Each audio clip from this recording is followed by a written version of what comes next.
Olá! Hoje vamos abordar um tema importante, sabe? E pouco discutido. A experiência de envelhecer para homens gays a partir dos 40 anos. Com foco na solidão e nas redes de apoio. A nossa análise ela é baseada numa pesquisa acadêmica brasileira, um TCC de psicologia bem interessante. Foram entrevistados homens cis gays, homens que se identificam com o gênero de nascimento, né?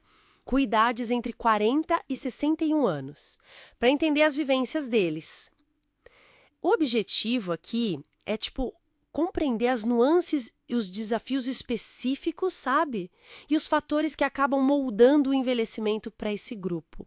Numa sociedade que, bom, ainda tem muito preconceito. Vamos lá mergulhar nisso? Exatamente. A investigação busca identificar como essa experiência de envelhecer pode ser atravessada pela solidão, né?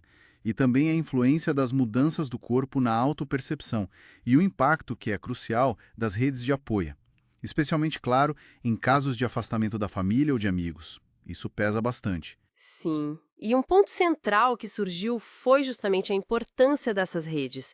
A pesquisa mostra realidades bem diferentes, né? Em relação à família, aos amigos. Um participante de 61 anos, por exemplo, ele compartilhou algo como: a minha família, depois que me assumi, me deixou um pouco de lado. E ele até diz que hoje não precisa mais da família para ser feliz. Mas esse afastamento inicial, ele marca, né? Marca muito. E o que é interessante notar aí é como essa fragilidade ou mesmo a ausência do apoio familiar, que muitas vezes é consequência direta da homofobia, claro. Isso pode intensificar demais os sentimentos de solidão. E aí, força o desenvolvimento de resiliência, né? E, frequentemente, a criação daquelas famílias escolhidas, geralmente entre amigos. E elas funcionam como um fator de proteção, essencial para a saúde mental. Entendo. E essa necessidade de construir apoio fora da família tradicional. Talvez isso se conecte a outras pressões que a pesquisa também explora, tipo a pressão para parecer jovem, que parece ter uma camada extra para homens gays. Sem dúvida, sem dúvida. Isso se manifesta numa preocupação assim bem acentuada com a imagem corporal e um receio das marcas do envelhecimento. Os participantes relataram isso. Existe uma pressão estética muito forte, sabe? Ligada à ideia de se manter desejável, num contexto que valoriza demais a juventude. Aí entra o que alguns chamam de dupla discriminação. Dupla discriminação. É, o preconceito relacionado à idade, o etarismo, né? Somado à homofobia. E essa dupla discriminação, ela tem consequências bem concretas, imagino. Certo. Exato. Um dos receios mais fortes que a pesquisa revela é justamente o medo de, ao precisar de cuidados na velhice, ter que esconder de novo orientação sexual. É quase uma volta ao armário indesejada, sabe? Para evitar maus tratos ou discriminação em lares ou por cuidadores. Mostra como a vulnerabilidade da idade pode reacender medos antigos. Nossa! Falando desses medos e na discriminação, a pesquisa também abordou diretamente a violência. Os relatos são fortes. Sim, infelizmente são. Vão desde episódios de violência verbal e até ameaças físicas. Um participante de 40 anos contou sobre alguém que tentou agredi-lo na rua. Ele disse algo como: a pessoa só não chegou às vias de fato porque ela não acertou o soco. Imagina. Que pesado. E também tem as formas mais sutis, né? No ambiente de trabalho, por exemplo.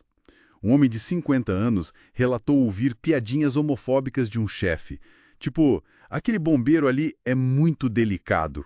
Bem desagradável. São relatos que mostram uma hostilidade que persiste, né? É constante. Incluem também a rejeição familiar profunda. Aquele participante de 61 anos descreveu a família como totalmente homofóbica, enrustida. Tudo isso só sublinha como a violência LGBTQI-fóbica é um fator constante, que molda a experiência de envelhecer e pode levar ao isolamento ou então à necessidade de criar estratégias de enfrentamento o tempo todo. É desgastante. Então, o que a gente pode tirar, assim, dessa análise toda? Envelhecer sendo um homem gay a partir dos 40. pelo menos no contexto dessa pesquisa brasileira, né? Envolve lidar não só com as questões universais da idade, mas também com camadas bem complexas. A pressão social pela juventude, o risco de solidão que é agravado pela possível falta de apoio familiar tradicional e, claro, a sombra constante da discriminação. É muita coisa. Muita coisa. E isso levanta uma questão importante para a gente refletir, né? A pesquisa sugere que essa ausência de redes de apoio tradicionais, muitas vezes por causa da homofobia, acaba impulsionando a formação de novas formas de comunidade e resiliência, como as famílias escolhidas que mencionamos. Então, fica a pergunta: que tipo de novas configurações de suporte, de cuidado, podem emergir desses desafios?